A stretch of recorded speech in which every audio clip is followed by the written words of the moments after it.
The gospel today is taken from the Mass for missionaries, and that's who we are celebrating today, Missionary Juniper Serra.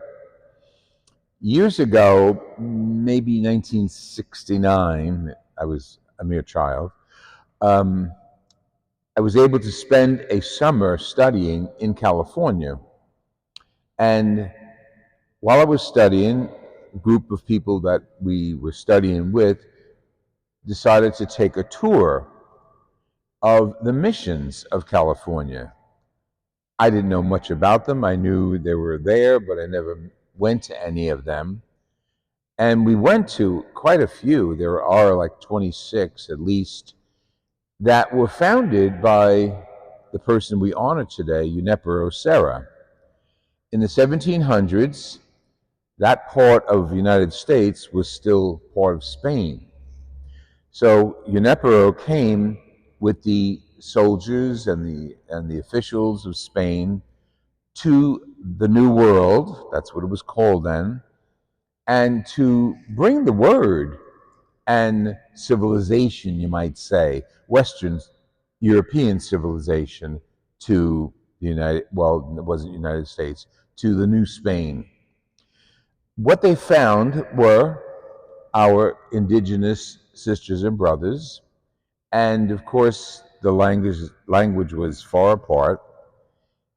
And the intentions were to establish a European kind of hospitality and citizenship in California, because the people who were here had no idea Europe existed, had no idea Spain existed, until they met the soldiers and the officials and the missionaries of Spain. Most of those missionaries were Franciscan, as was Juniper Serra. Now, through the years, if we look back in time through the eyes or the lens of 21st century, we're shocked at what happened, because the missionaries, with the idea from Jesus Christ to bring the word to all people, prayed, converted, and baptized thousands of people into the Catholic faith.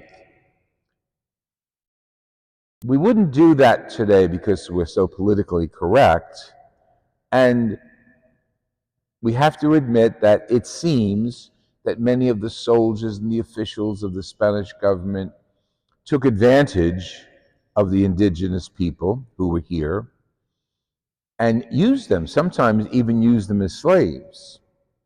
Of course, Juniper Serra saw the injustice and fought that injustice, constantly in conflict with the officials, because he saw the people who lived here as souls. We don't use that term necessarily anymore, but it's still valid.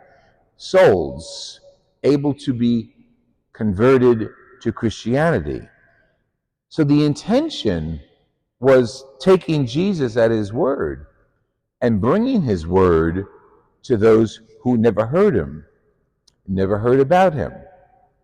Now, of course, we try to do it in a more subtle way today, sometimes, and we're only able to do it to the degree of our own education, intelligence, and faith. And we are encouraged today to shed our faith, share our faith by example.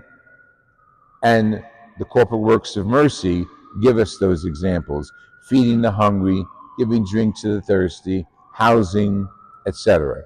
And in our church, in our geographic area, a lot of that is left to the work of Catholic Charities, and it's appropriate. But going back to Juniper, he saw these people as souls to be won over for Christ, people to be won over for Christ. He learned their language, they learned his somewhat, and he was able to bring the word to them and build these missions. Now, these missions weren't only churches or chapels, they were areas separated from the rest of the world, usually by walls or fences. And in those missionaries, people learned some of the crafts that the Europeans brought with them, some of the methods of farming. Although they had, the American indigenous people had their own methods, we taught them more. The Europeans taught them more and brought more. And of course, there was a fine exchange of cultures. We thank Junipero for the many people through his intervention and his other missionary friends for the Christianity that they brought to this country early on before we was really acknowledged as United States. We look at Junipero and all the missionaries of the early church as people who really fought against the odds because there was no format for them to follow. They were doing what Jesus said, bringing the word, curing the illness. And of course, they brought some European methods of curing and medicine and so on, as well as the crops and growing culture. And if you go there now, some of the most beautiful churches in these missions are still in existence.